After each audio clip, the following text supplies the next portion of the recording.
Hello guys, welcome to my YouTube channel black tiger Rahat. তো আমি আজকে আপনাদেরকে শিখিয়ে দিব কিভাবে ওটিজি কানেকশন করবেন।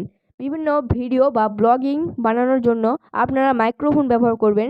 যে কোনো ব্লুটুথ বা ওয়্যারলেস মাইক্রোফোন ওটিজির মাধ্যমে কিন্তু কানেক্ট করতে হয়। তো আপনারা ভিভো Y21-এ ওটিজির মাধ্যমে কিভাবে ওয়্যারলেস মাইক্রোফোন কানেক্ট করবেন সেটি আমরা আজকে আপনাদেরকে দেখাবো।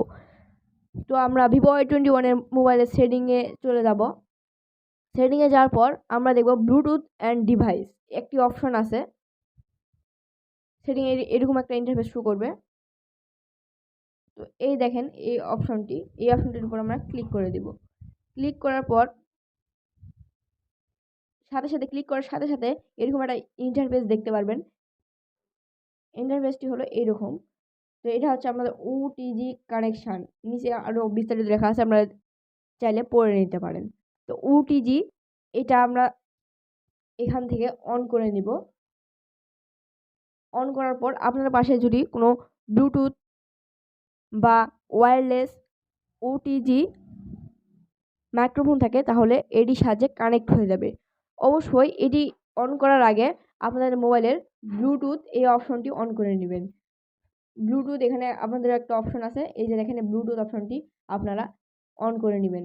অন করে নেওয়ার পর আপনার সেটিংসে গিয়ে আমি যেভাবে শিখিয়ে দিলাম এখানে আসে ওটিজি অপশনটি চালু করলে আপনার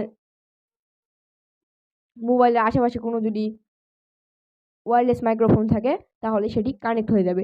এটা সহজেই কানেক্ট হবে ওটিজির মাধ্যমে। K8 ওয়্যারলেস মাইক্রোফোন এই মাইক্রোফোনটি খুব সহজেই কানেক্ট করা যাবে এইভাবে। চাইলে আপনারা বিভিন্ন ওয়্যারলেস মাইক্রোফোনও এই ওটিজির মাধ্যমে কানেক্ট করতে পারবেন। ধন্যবাদ। আমার ভিডিও যদি ভালো লাগে দয়া করে একটা সাবস্ক্রাইব করে পাশে থাকা বেল আইকনটি বাজিয়ে দিয়ে আমাদের সাথে থাকবেন। ধন্যবাদ।